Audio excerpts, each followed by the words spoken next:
ஏழையின் கோலம் எடுத்த ஆண்டவராகிய இயேசு கிறிஸ்துவின் நாமத்தில் உங்கள் யாவருக்கும் என் அன்பின் வாழ்த்துக்கள். இந்த நாள் தியானத்தின் தலைப்பு தினசரி கிறிஸ்துமஸ், டெய்லி கிறிஸ்துமஸ்.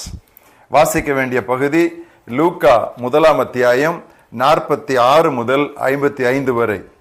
அப்பொழுது மரியாள், என் ஆத்துமா கர்த்தரை மகிமைப்படுத்துகிறது, என் ஆவி என் இரட்சகராகிய தேவனில் களிகூறுகிறது. அவர் தமது அடிமையின் தாழ்மையை நோக்கி பார்த்தார். இதோ இது முதல் எல்லா சந்ததிகளும் என்னை பாக்கியவதி என்பார்கள். வல்லமையுடையவர் மகிமையானவைகளை எனக்கு செய்தார். அவருடைய நாமம் பரிசுத்தம் உள்ளது. அவருடைய இரக்கம் அவருக்கு பயந்திருக்கிறவர்களுக்கு தலைமுறை தலைமுறைக்கும் உள்ளது. தம்முடைய புயத்தினாலே பராக்கிரமம் செய்தார். இருதய சிந்தையில் அகந்தையுள்ளவர்களை சிதறடித்தார். பலவான்களை ஆசனங்களிலிருந்து தள்ளி தாழ்மையானவர்களை உயர்த்தினார். பசி உள்ளவர்களை நன்மைகளினால் நிரப்பி செல்வந்தர்களை வெறுமையாய் அனுப்பிவிட்டார். நம்முடைய பிதாக்களுக்கு அவர் சொன்னபடியே ஆபிரகாமுக்கும் அவன் சந்ததிக்கும் என்றென்றைக்கும் இரக்கம் செய்ய நினைத்து தம்முடைய தாசனாகிய இஸ்ரவேலை ஆதரித்தார் என்றாள். இன்றைய மனப்பாட வசனம் வாசித்த பகுதியிலே லூக்கா 1:53. பசித்தோரை நலன்களால் நிரப்பி செல்வரை வெறுங்கையாய் அனுப்பி விடுகிறார். God satisfies the hungry with good things and sends away the rich empty-handed. அர்த்தமுள்ள வகையில் கிறிஸ்து ஜெயந்தியை எப்படி கொண்டாடுவதென்று நாம் கவனித்து வருகிறோம். நேற்று 2 காரியங்களை கவனித்தோம். 1, துதியின் சத்தத்தை உயர்த்துங்கள். அடுத்து, கிறிஸ்தவர் அல்லாதோரை சந்தியுங்கள். இன்று 3வது ஒரு வழிமுறையை பார்ப்போம். எளியவரை நினையுங்கள். முன்னணி காட்சியை சித்தரிக்கும் கிறிஸ்து ஜெயந்தி வாழ்த்து மடல்களே பிரபலமானவை. தமது மகன் பிறப்பதற்கு வசதியான ஒரு வீட்டை அமைத்து கொடுப்பதை விட லேசான காரியம் பிதாவானவருக்கு வேறு இல்லை. ஆனால் அவர் கிறிஸ்துவின் வாழ்வின் முதல் அத்தியாயத்திலிருந்தே ஏழைகளின், இல்லாதோரின் தேவன் என்று தம்மை உலகிற்கு காட்ட விரும்பினார். சிறையில் அடைக்கப்பட்ட யோவான் இயேசுதான் வரவேண்டிய மேசியாவா என்று குழம்பி நின்ற வேளையில் அவரது சீடர் மூலம் இயேசு சொல்லி அனுப்பிய தவறாத அடையாளம் என்ன தெரியுமா? தரித்திரருக்கு சுவிசேஷம் அறிவிக்கப்படுகிறது என்பதே. வரவேண்டிய மேசியா நீர்தானா அல்லது வேறொருவர் வர காத்திருக்க வேண்டுமா என்று யோவான் சொல்லி அனுப்பிய பொழுது இயேசு சொன்னார், நீங்கள் எங்கே காண்கிறதையும் கேட்கிறதையும் போய் யோவானுக்கு சொல்லுங்கள்.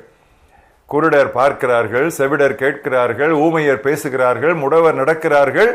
முடிவாய் சொன்னார், தரித்திரருக்கு, எளியவர்களுக்கு, ஏழைகளுக்கு சுவிசேஷம் பிரசங்கிக்கப்படுகிறது. இதுதான் மேசியாவின் ஊழியத்தினுடைய நிச்சயமான ஓர் அடையாளம். வட்டத்திற்கு வெளியே எளியவரை நிறுத்திவிடும் கிறிஸ்து ஜெயந்தி கொண்டாட்டம் கடவுளுக்கு முன் அர்த்தமற்றது. உணவு, உடை, உறைவிடமற்றோர் இந்தியாவில் எண்ணிலடங்கார். அவர்களுக்கு நாம் செய்யும் எதுவும் கிறிஸ்துவுக்கே செய்யப்படுவதாம். இயேசு சொன்னார், நான் பசியா இருந்தேன், நீங்கள் ஆகாரம் கொடுத்தீர்கள். நான் காவலில் இருந்தேன், என்னை வந்து பார்க்க வந்தீர்கள். உடையில்லாதிருந்தேன், நீங்களுக்கு ஆடை போர்த்தினீர்கள்.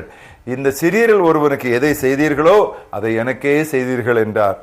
சற்றும் எதிர்பாராத முடிவினால் அந்த செல்வந்தன் வதைக்கப்பட்டு கொண்டிருக்கையில் ஆபிரகாம் அவனுக்கு கொடுத்த பதில் என்ன தெரியுமா? மகனே, நீ மண்ணுலகில் உயிரோடு இருக்கும் காலத்தில் நல்லவைகளை அனுபவித்தாய். லாசருவும் அப்படியே தீமைகளை அனுபவித்தான். அதை நினைத்துக்கொள் என்பதே. தனக்குள்ளதில் பாதியை எளியவருக்கு கொடுத்துவிட சகேயு முன்வந்த அதே வேளையில் தானே இயேசு அவனுக்கு ரட்சிப்பையும் பிள்ளையுரிமையையும், அதாவது இவனும் ஆபிரகாமுக்கு குமாரனா இருக்கிறானே என்பதை உறுதியளித்தார். தாம் பிறப்பதற்கு இயேசு ஒரு எளிமையான இடத்தை மட்டுமல்ல, ஒரு எளிய குடும்பத்தையும் தெரிந்து கொண்டார். ஒரு ஆட்டுக்குட்டியை கூட பலியாக கொடுப்பதற்கு கொண்டு வர முடியாததாகையால் அவரது தாயார் 2 புறாக்குஞ்சுகளை மட்டும் கொண்டு வந்தார்கள். லேவியராம 12 அத்தியாயத்திலே அவர்கள் ஆட்டுக்குட்டியை கொண்டு வர வேண்டும், முடியாத பட்சத்தில் புறாக்குஞ்சு என்று சொல்லப்பட்டிருக்கிறது.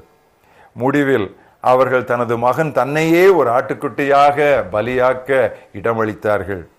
ஏழைகளை சிரிக்க வைக்க இந்த கிறிஸ்துமஸ் காலத்தில் நாம் எதை தியாகம் பண்ண போகிறோம் சிந்தித்து பார்ப்போம். நம்மை செல்வந்தராக்க இயேசு தரித்திரர் ஆனாரே. கிறிஸ்துமஸ் அன்று கடமைக்காக கூடுதல் சில இட்லிகளை பிச்சைக்காரருக்கு போடுவதும் சிறைவாசிகள் மற்றும் உடமானோருக்கு முட்டாய் கொடுத்து திரும்புவதும் போதாது. அடுத்து 11 மாதங்கள் எளியவர் பசியோடும் சிறைவாசிகள் பார்க்கப்படாமலும் இருக்க விட்டு விடலாமா? கிறிஸ்துமஸ் உணர்வானது என்றும் தொடரட்டும். ஒவ்வொரு மாதமும் ஏழைகளுக்கென்று கொஞ்சம் பணத்தை ஒதுக்குங்கள். அவர்களின் கண்ணீரை துடைப்பது கடவுளுக்கு மகிழ்ச்சியை கொடுக்கும். வேர்ல்டு விஷன் என்ற பிரபல நிவாரண பணி இயக்க நிறுவனர் டாக்டர் பாப் பியர்ஸின் கதறலே நமதாகட்டும். அவர் என்ன கதறுவார் தெரியுமா? இறைவனது இதயத்தை நொறுக்கும் காரியங்கள் எனது இதயத்தையும் நொறுக்கட்டும். Let my heart be broken with the things that break the heart of God. எளியவருக்கு வாரி வழங்குவோருக்கு என்றுமே கிறிஸ்துமஸ் தான். என்னை கேட்டுக்கொண்டிருக்கிற அத்தனை பேருக்கும் நான் கொடுக்கிற ஒரு செய்தி, ஒரு சவால். இந்த கிறிஸ்துமஸ் காலத்திலே நீங்கள் ஒரு தீர்மானம் விடுங்கள்.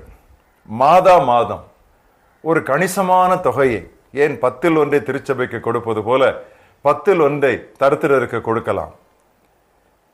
அதனால் நாம் குறைவுபட்டு போக மாட்டோம். பாதியை கொடுக்கிறேன் என்று அவன் சொன்னான். யோவானும் அதையே சொன்னான். 2 உடைகள் உள்ளவன் 1 உடையை இல்லாதவனுக்கு கொடுக்கட்டும் என்று சொன்னான். இன்றே தீர்மானியுங்கள். இந்த கிறிஸ்துமஸ் காலத்திலே அதை துவங்குங்கள். உங்கள் கரங்களிலே கூடுதல் பணம் இருக்கும் பொழுது அதை துவங்குங்கள்.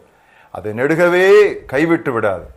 மாதா மாதம் உங்களுடைய சம்பளம் அல்லது உங்களுடைய சேமிப்பு உங்கள் கரங்களிலே கிடைத்ததும் 10ல் 1 நீங்கள் ஆண்டவருக்கு எடுத்து வைப்பதை போல இன்னொரு 10ல் 1 ஏழை எளியவருக்காக எடுத்து வையுங்கள். ஏழையின் சிரிப்பில் நீங்கள் இறைவனை காணலாம். Wish you all a daily Christmas. For all of you, I wish you a daily Christmas. உங்கள் எல்லாருக்கும் நான் தினசரி கிறிஸ்துமஸ் உண்டாகட்டும் என்று வாழ்த்துகிறேன். எங்கள் மகாபெரிய தேவனே, இந்த அருமையான நாளுக்காக நாங்கள் உம்மை துதிக்கிறோம். ஏழை எளியவரின் தெய்வன் தம்மை உம்முடைய குமாரனாய் இயேசு கிறிஸ்துவினுடைய பிறப்பிலே எல்லா காரியங்களையும் எளிய முறையிலேயே நடத்தி நீர் வெளிப்படுத்தினதற்காக நாங்கள் உம்மை ஸ்தோத்திரிக்கிறோம். கர்த்தாவே, டாம்பீகம், தேவையற்ற ஆடம்பரம், வீண் செலவுகள் இவை எல்லாவற்றையும் நாங்கள் இந்த காலத்திலே குறைத்து ஒருவேளை உணவுக்காக, மாற்றுவதற்கான ஒரு ஆடைக்காக கர்த்தாவே அலசடிபட்டு கொண்டிருக்கும் எண்ணிறந்தோர் சுற்றி இருக்கும் எங்கள் நாட்டிலே கர்த்தாவே, எங்களாலான அத்தனையும் நாங்கள் அவர்களுக்கு செய்து அவர்கள் முகத்தை நாங்கள் சிரிக்க செய்ய நீர் எங்களுக்கு உதவித்தார். இப்படியான தினசரி கிறிஸ்துமஸினாலே நீர் எங்கள் எல்லாரையும் ஆசீர்வதிக்க வேண்டும் என்று நான் ஜெபிக்கிறேன். இயேசு கிறிஸ்துவின் நாமத்தில் பிதாவே, ஆமென்.